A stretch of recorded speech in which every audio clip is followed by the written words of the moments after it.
For the artists, for the passionate. Welcome to the Adventures Elsewhere podcast.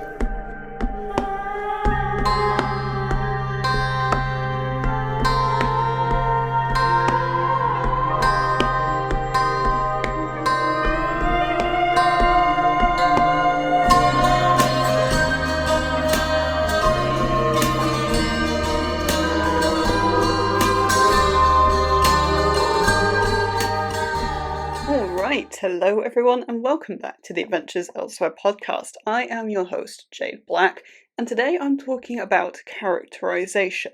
And what I mean by that is more coming from the point of view of I am writing about a character that I've never written for the first time, and what are the first things I look for, and where do I go from there, and all of those sorts of things. And this is coming from a first-person lens, but I don't think that matters. I think this is applicable for any POV viewpoint, really.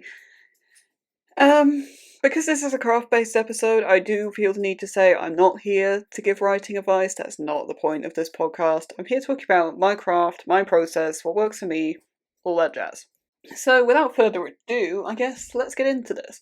So really the first thing I think about is, well, who is this character? What's their occupation? What are their how big is their family, what people are in this family, and sometimes how old they are, how much that affects things really is up for debate because it's more about backstory. And age matters more when you're talking about really young characters, as in children, but otherwise I don't feel it matters all that much, but we'll come back to that. Because I want to talk about occupation first. This is the big one for me. Because when it comes to things like occupation, that can tell you quite a lot about a character and what they're like. So if you take an A&E doctor, for the Americans that's an ER doctor, I believe, that person has to be good under pressure. They have to be able to keep a cool head, and that can be a really key feature of somebody. Straight off.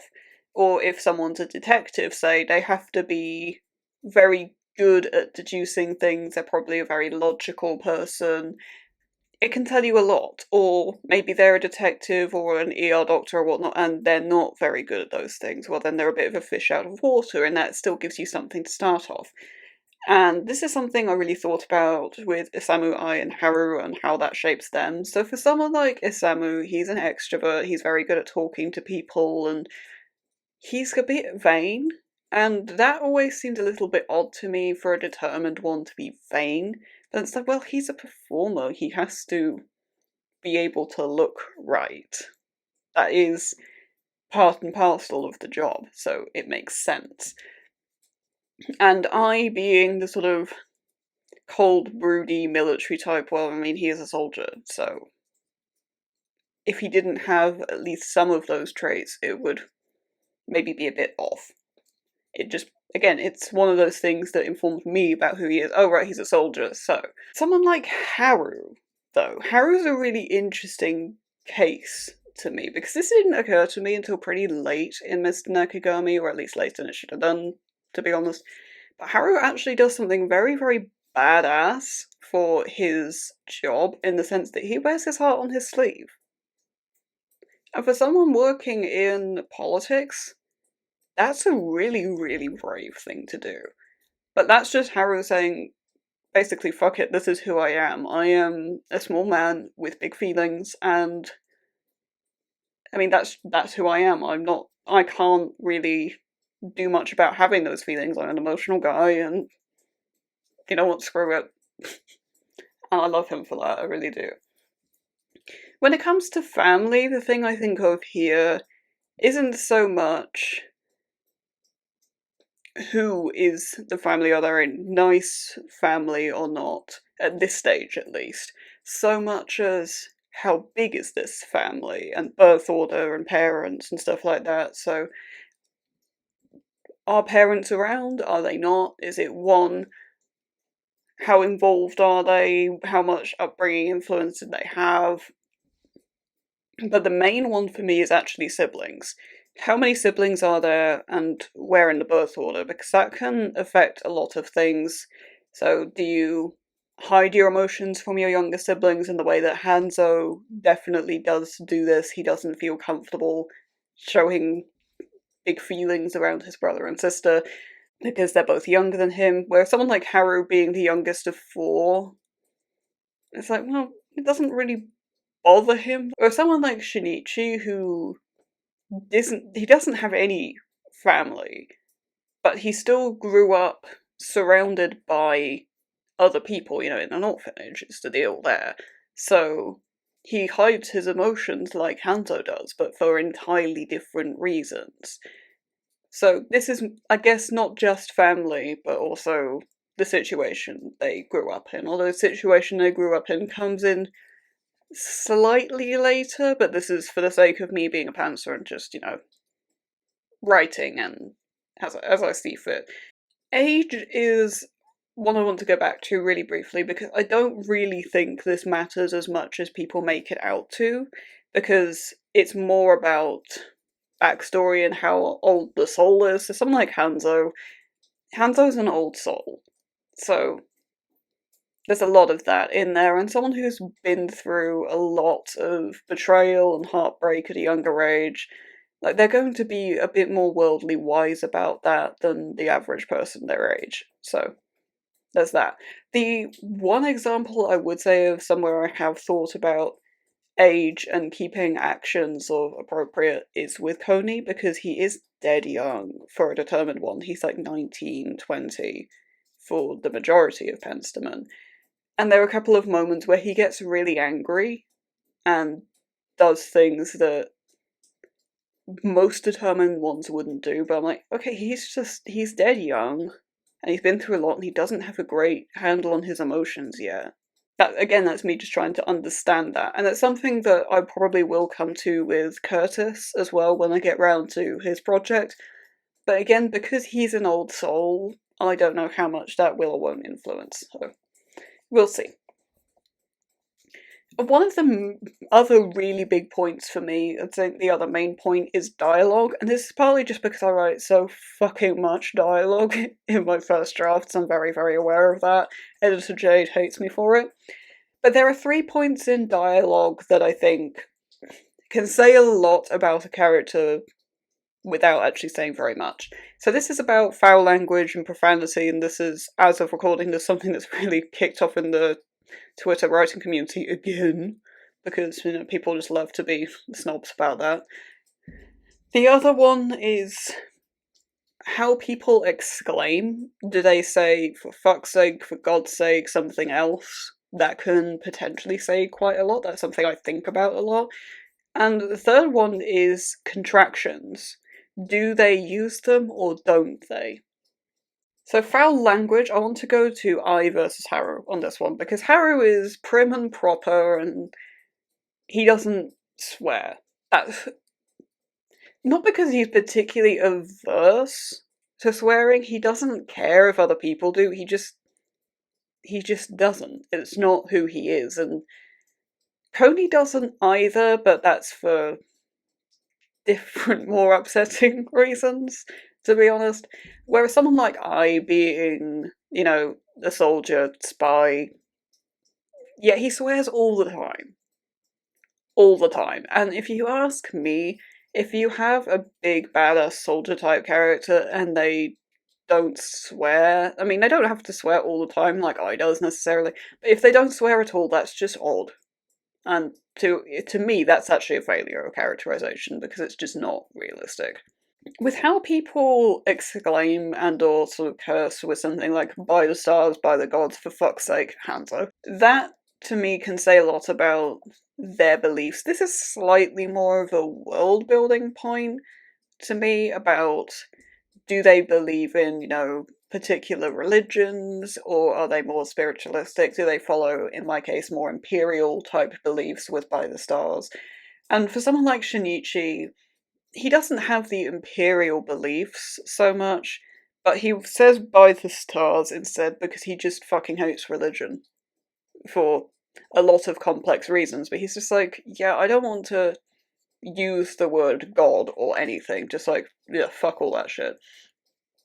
Whereas someone like Coney was just sort of brought up around the gods, at least to an extent, so by the gods is natural to him, and this is the same for I, having a religious upbringing, which explains a few things about I, but again, so by the gods is just natural for I, because that's, as much as anything, what he was used to hearing growing up and surrounded by the church. Something like contractions, this is something that really interests me, because I think this is something that a lot of people overlook. And I say that just because I don't see people talking about it very much. I don't know whether that's just circles I move in, though, mind. So someone like Curtis, being a prince, doesn't use contractions. Again, it tells you a lot about them that he speaks very properly, I guess is the word I'm looking for. Where someone like Isamu, who had a bit of a rough and, well, more than a bit of a rough and tumble upbringing, and sort of does to an extent surround himself with rough and tumble types, and types who are very casual, very, types who are a bit more prone to using slang, I guess. I don't really know what the word for that is. He is much more prone to contractions. He probably contracts just about everything. I haven't written enough of him to know that for sure, one way or another. But that's quite a big character distinction there for me. And Coney I've got here as a side note, because at the start of Penstemon, he's very much a contraction. He has a lot of contractions in his dialogue and in the monologue, but he loses that over time and it becomes a bit more proper. I'm trying to do that naturalistically in edits, by the way. That I spent a lot of time doing that, because the way it was done originally in Penstemon was a hard switch, which is all kinds of wrong, and then that's one of those things that got wrecked in edits, but maybe that's a story for another time. So my next point with characterization, this is when we get a bit deeper into, okay, we're used to writing the character a little bit. Once we get a few thousand words in, you start to, as much as anything, notice things about socialization, and when you sort of feel like you're doing it a bit wrong. And again, this is me talking about myself here. And the three things I always think about here are they a talker or not? And generally speaking, for me, the answer is no. Do they rely a lot on body language and communicate a lot through that? And are they proactive socially? And this isn't being an extrovert so much as, do they reach out to their friends or colleagues or whatnot? Do they make much of an effort to talk to those people as habit, or do they have to push themselves to do it, or is it something they only do for specific people? So when it comes to talker versus quiet, generally speaking, my characters don't talk very much. They're much more on the thinker side than the talker side. That is probably just a trait of a determined one, generally speaking, though that's not universally true. Someone like Curtis is prone to talk more, but again, that's, I think, more of a symptom of the royal upbringing and being trained to an extent in speeches and all of that. It's more in his nature to talk a bit more than other people, whereas someone like he's a man of very few words. He doesn't want to talk, and he won't, and he has issues when it comes to talking as well, and there is a big influence on that comes up on page in Black Executioner as well. When it comes to relying on body language, this is sort of as a substitute for words in my brain. So instead of necessarily saying you're being an idiot, Hanzo will just stare at you. Hanzo does this a lot. I can't think of another determined one who does it the same way that Hanzo does, but he does a lot of talking without saying anything at all. And it's not just facial expressions, like the way he sits and all sorts. He does a lot of that, and he does this sometimes with how he dresses as well. There's one particular moment in Snakebite. How do I do this without spoilers? He's invited to a function, and he doesn't like the guy who's hosting it one bit. He despises this man. So he decides to wear a suit with lilies on it because lilies are a more recognisable flower of death internationally than the Hyuki's one. That's the sort of dick that Hanzo is.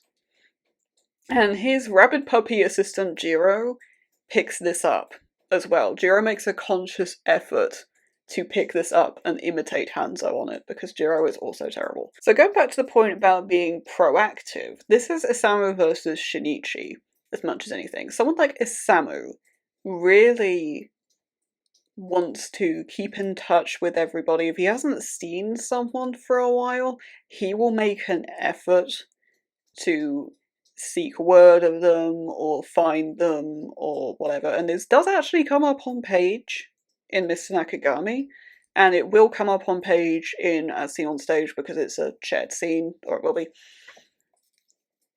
Shinichi, he doesn't do this. He's like, okay, I haven't seen this person for a while, they're probably just dead. Which is, I guess, just the grim reality of being in a war as much as anything, but sometimes he's aware of it, sometimes he's not. I think there are a couple of people where he would make an effort, which is basically his found family, but outside of that, he's not really a social guy. And to me, why I look so much at this is because of what this can say about someone. So someone like Isamu didn't have he didn't have family growing up, he didn't have a lot of friends, so who he has, he clings on to. And the proactive nature he shows, I think, does tell that a little bit, that actually he really wants to cling on to the few people he has. Where someone like Shinichi also didn't have anybody growing up, like, at all, even less than Isamu, so he doesn't bother. Because it's like, well, what's the point? These people, as soon as I'm outside, they're gonna forget about me anyway. So while these two have come from a similar circumstance in that respect, the way they handle it is very different, and that can say a lot about who they are as a person. And something else I think about a lot, and this actually comes in super early, is emotion habits. So this is things like, when you're nervous, do you get shaky hands? When you're very angry or upset, do you blurt that out or do you shut down? Or when you're stressed, do you comfort eat, or are you one of those people that can't eat? Or, and here's the real kicker for me, is has somebody trained those habits? At least to an extent. So when it comes to nervousness, Haru is very much the shaky hands. He gets shaky kind of all over, like his legs begin to shake if he gets really nervous. Haru's just too adorable, I love him so much. Whereas Hanzo, instead, he gets sweaty hands, which is really unfortunate for a politician when you have to shake hands with people. And yes, this does come up on page, and Hanzo himself is just grossed out by this as well, because he's like, I don't want to do this to somebody.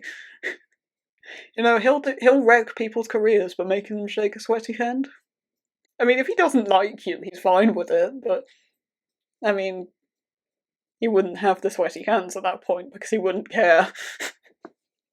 He's terrible, he is, I love him. The blurting emotions versus shutting down, this is very much Coney versus Curtis. They're a good example of this. Coney, when he's angry, you know about it.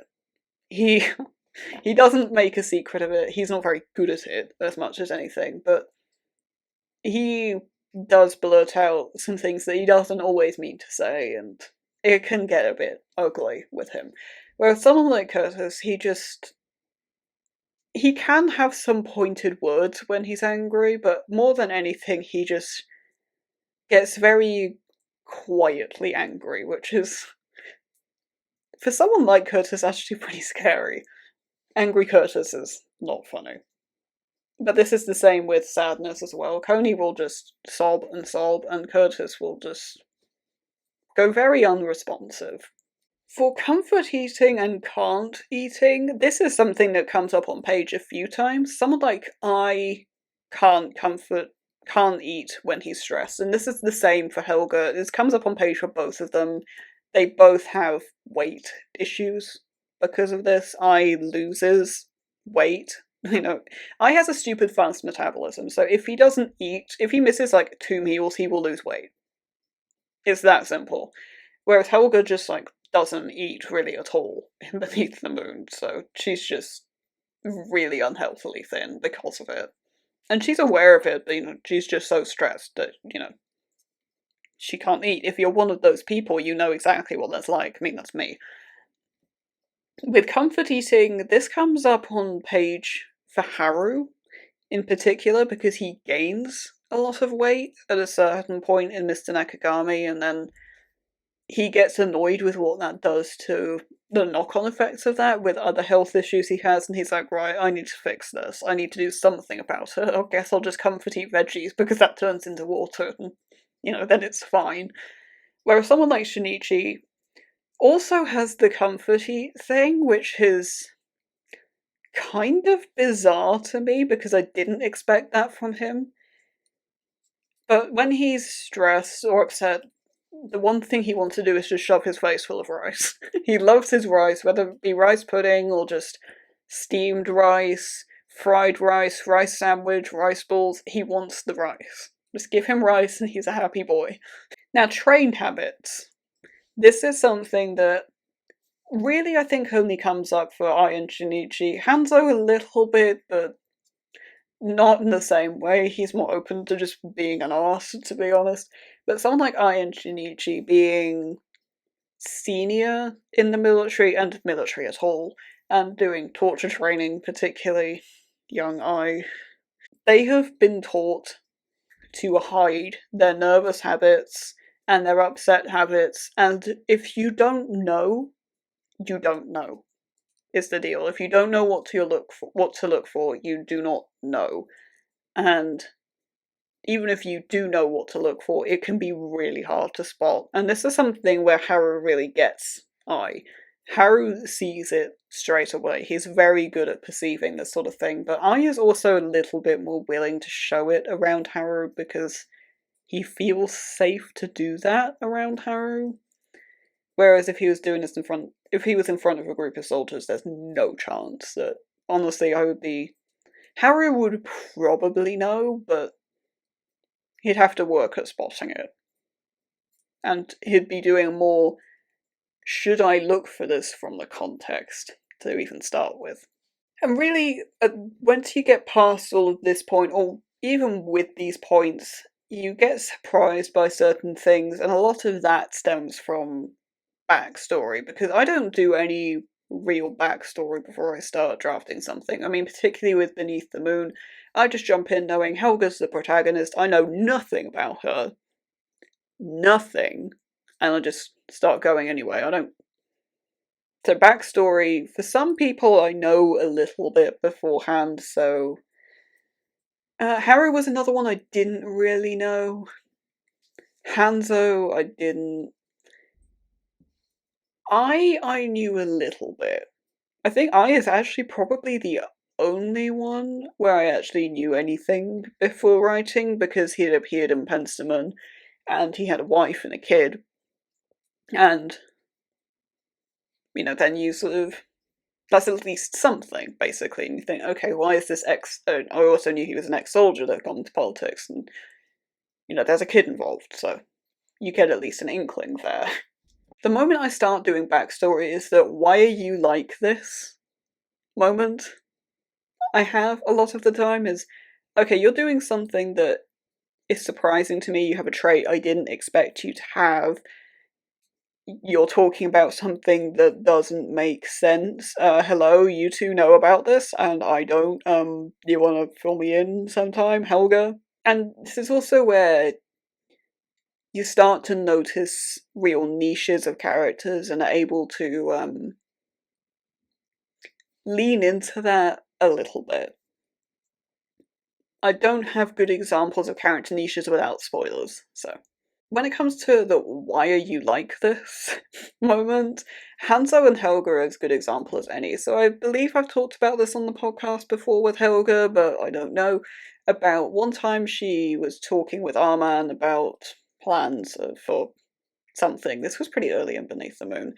And then he makes an allusion to her backstory. And they're both talking about it as, like, they know what's going on. And I'm sat here like, guys, I don't know what's going on, so, you're gonna have to tell me a thing or two here. And I spent, a while learning about Helga's backstory, and then, oh right, okay, oh yeah, that explains a lot of things. With Hanzo, it was more a couple of specific things, so I did have a question mark early on in Snakebite about, okay, but where are your parents, Hanzo? And, like, it was pretty obvious that they had died at some point, but I wanted to know a bit more than that. The main thing for me was just, okay, I expected you to start smoking in the lead up to the war or before the war, but no, you've already been smoking for years when Snakebite starts, and I've got questions. It's not just, why he's the way he is. I mean, that's more of a daily basis type question more than a writing question, but there is going to be, at some point, I mean, we all know what happens when I say, oh yeah, this episode's going to be uploaded next week. We all know what happens when I say that, so I'm not going to say when this one's going to happen, but there is going to be a future episode a bit more about backstory, because I feel that's an entirely separate topic worth exploring sometime, so make sure you subscribe so you don't miss it, because I've got no idea when it's coming. But that's about all for now, so let's do our usual plugs. If you are published or on the way, please do get in touch. You can do that via email, jade42black@gmail.com. There is a list of things I want to know in the description in your initial contact. Please read that and include that in your initial contact so I don't have to give automatic no's if and when I get inundated. Simple as that. It should be worth noting, it doesn't have to be a particular genre. It doesn't have to be a novel, novellas, short stories, anthologies, whatever. I'll talk about that. And it doesn't have to be out yet, either. I'm happy to do interviews for pre-order, or, stuff that's been out for 3 years, 5 years, 10 years, 20 years, whatever. If you want to talk about it, then, bring it in and let's see what we can work out.